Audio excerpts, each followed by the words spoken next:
రాజమండ్రిలోని ప్రభుత్వ పాఠశాలలోని విద్యార్థులకు క్రీడా పోటీలు నిర్వహణలో భాగంగా 69వ ఎస్ఎస్జీఎఫ్ అంతర్జిల్లాల బాక్సింగ్ వుషు పోటీలు స్థానిక ఎస్కేవీటీ ఇంగ్లీష్ మీడియం హైస్కూల్ మైదానంలో గత 2 రోజులుగా జరుగుతున్నాయి. ఈ సందర్భంగా రాష్ట్ర boxing association joint secretary YVS Umamaheswara Rao, Nandyal జిల్లా కోచ్ ఫయాజ్, కాకినాడ జిల్లా కార్యదర్శి కృపారావు, పశ్చిమ గోదావరి జిల్లా సెక్రటరీ చిరంజీవి, తూర్పుగోదావరి జిల్లా కోచ్ భవానీ శంకర్, మనోకుమార్లు మీడియాతో మాట్లాడుతూ అర్హత కలిగిన బాలలు నష్టపోయారని ఆవేదన వ్యక్తం చేశారు. స్కూల్ గేమ్స్లో పాల్గొనే రిఫరీ, జడ్జిలు ఎవరైనా ఆంధ్రప్రదేశ్ బాక్సింగ్ అసోసియేషన్ అనుమతితో మాత్రమే క్వాలిఫైడ్ రిఫరీస్, జడ్జెస్ పాల్గొనాలి. అది కాకుండా కోచ్లు ఇతరులు పాల్గొంటే వారు ఏపీబీఏ సస్పెండ్ చేయడం జరుగుతుంది. ఇకపై వారెవ్వరూ బీఎఫ్ఐ నిర్వహించు ఏ టోర్నమెంట్కి అర్హులు కారు మరియు వారిపై కోర్టు కేసు కూడా వేయబడుతుంది అని తెలిపారు.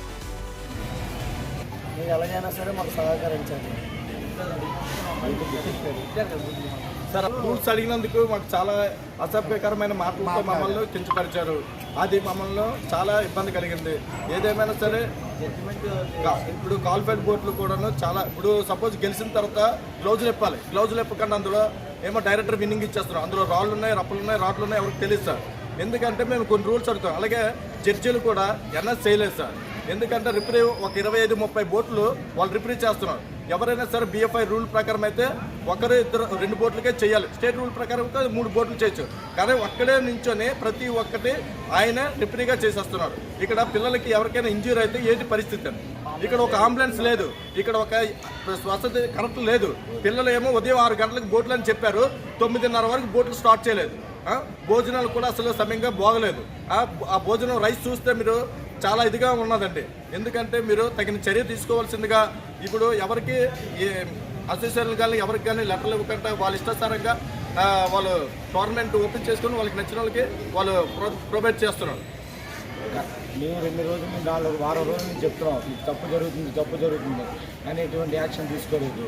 ఇక్కడ జరుగుతున్న ఈవెంట్లో పిల్లలు ఫుడ్ కానీ, రెఫరీస్ కానీ, కోచ్లు కానీ క్వాలిఫైడ్ కానీ చెప్పినా కూడా ఎటువంటి చర్య తీసుకోలేదు. దీన్ని మేము లేగలుగానే మాట్లాడతాం. దయచేసి దీని మీద మిత్రులను సాధించాలి. నేను కిక్ బాక్సింగ్ కోచ్ని, అలాగే కిక్ బాక్సింగ్లో స్టేట్ సెక్రటరీని కూడా. ఇక్కడ జరుగుతున్న స్కూల్ గేమ్కి ఇది స్టేట్ సెలక్షన్ జరుగుతున్నాయి. ఇక్కడ రాజమండ్రి స్కూల్లో జరుగుతున్నాయి, ఎస్కేవిటీ స్కూల్లో జరుగుతున్నాయి. సో ఇక్కడ జరుగుతున్నప్పుడు ఎక్కడ కూడా కోచ్లకు కానీ లేకపోతే ఎవరికి ఏ ఎంట్రీ లేకుండా పీటీలు ఏదో చేస్తున్నారు, అది బాగానే ఉంది. కాకపోతే వేయింగ్ తీసుకునే విధానంలో పిల్లలకి 6 to 8 o'clock లోపు వేయింగ్ తీసేయాల. కానీ అలా జరగకుండా 4 గంటలకి 5 గంటలకి అలా వేయింగ్ కంప్లీట్ అయింది. అందుకు ఈ విషయం కంప్లైంట్ చేస్తున్నామంటే మేము యాజ్ ఎ కోచ్గా మాకు ఏం తెలుసు అంటే వీళ్ళెవరూ కూడా మార్నింగ్ టిఫిన్ చేసేసి పిల్లలు ఉంటారు, టిఫిన్ చేయకుండా వేయింగ్ కోసం వెయిటింగ్ చేస్తున్న పిల్లలు ఉంటారు. చేసేసిన పిల్లలు కొంచెం బరువు పెరుగుతారు, చేయలేని పిల్లలు బరువు తగ్గిపోతారు. ఇక్కడ 20 గ్రాములకి 30 గ్రాములకి కూడా పిల్లల్ని డిస్క్వాలిఫై చేసేసి ఇద్దరు పిల్లల్ని కూడా ఈరోజు ఈస్ట్ గోదావరి పిల్లలు వీళ్ళిద్దరిని డిస్క్వాలిఫై చేసి గేమ్ ఆడకుండా చేసి, అలాగే అక్కడ రింగ్ లో రిఫరింగ్ జరిగేటప్పుడు అక్కడ కూడా అన్ని కూడా అన్యాయాలు జరుగుతున్నాయి. ఈ వీడియోస్ అన్ని ఉన్నాయి సార్, ప్రూఫ్స్ అన్ని ఉన్నాయి కాబట్టి మేము మాట్లాడుతున్నాం. ఈరోజు ఇక్కడైతే ఈస్ట్ గోదావరి జిల్లాకి ప్రత్యేకించి చాలా అన్యాయం అయితే జరిగింది. ఇక్కడ మీరు దయచేసి మీడియా మిత్రులందరికీ నా హృదయపూర్వక నమస్కారాలతో నేను ఏం తెలియపరుచుకుంటున్నానంటే దీన్ని పైకి తీసుకెళ్లి పెద్దల ద్వారా ఈ రోజు జరిగిన అన్యాయాన్ని మళ్ళీ జరగకుండా పిల్లల లైఫ్ పాడైపోయింది సార్. ఈ రోజు ఇద్దరు పిల్లలు నెంబర్ 1 ప్లేయర్స్ నేషనల్ లో వెళ్తే మన జిల్లాకి ఖచ్చితంగా గోల్డ్ మెడల్ వచ్చేది. అటువంటిది లేకుండా చేశారు. మరి ఇక్కడ ఒక అర్హత, ఒక పద్ధతి లేని వాళ్ళకి మీరు పదవులు ఇస్తా ఉంటే అందరూ ఇలాగే ఉంటారు సార్. ఈరోజు దయచేసి నెక్స్ట్ టైం మీరు ఎవరికైనా పదవులు ఇచ్చేటప్పుడు కొంచెం ఆలోచించి వాళ్ళ క్వాలిఫికేషన్లు ఏంటో చూసి మీరు ఆ పదవులు ఇవ్వడం మంచిది. నేను ఇలా అంటున్నానని నన్ను క్షమించండి. ఎందుకంటే నేను ఒక సీనియర్ కోచ్గా చాలా బాధపడుతున్నాను సార్.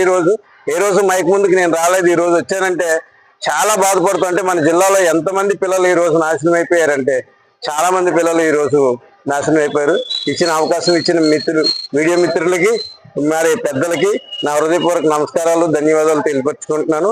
నమస్తే sir. Thank you all of you. నేను YS Kumar Maheswararao inter district boxing secretary, AP boxing joint సెక్రటరీని. ఇక్కడ అనివార్య కారణాలుగా మేము 2 రోజుల ముందే చెప్పడం జరిగింది. గవర్నమెంట్ సర్కార్ వారికి, కమిషనర్ గారికి, ఎడ్యుకేషన్ కమిషనర్ గారికి, లోకేష్ గారికి, ఆంధ్రప్రదేశ్ బాక్సింగ్ చెప్పి ఇక్కడ రెఫరీస్ కానీ జడ్జి క్వాలిఫైడ్ కాదండి, వాల్యుబుల్ నంబర్స్ పెట్టి చేయండి అని ఈవెన్ చెప్పాం. కానీ ఇక్కడ ఒంటెత్తిపోవడం ఇక్కడ సెక్రటరీ వినలేదు మా మాట. తీరా ఇక్కడికి వచ్చి చూసేటప్పటికి పిల్లలకు సరైన వసతులు లేవు, జడ్జిమెంట్స్ లేవు. అక్కడ కూర్చున్న జడ్జెస్ కానీ రెఫరీస్ కానీ ఒక్కరు కూడా క్వాలిఫైడ్ కాదు. వాళ్ళు క్వాలిఫైడ్ ఏ విధంగా వీళ్ళు నమ్మారో గవర్నమెంట్ మాకు అర్థం కావట్లేదు. దయచేసి ముఖ్యమంత్రి గారికి, ఉప ముఖ్యమంత్రి గారి, లోకేష్ గారికి ఒకటే విజ్ఞప్తి, మీరు ఇన్ని లక్షలు వెచ్చించి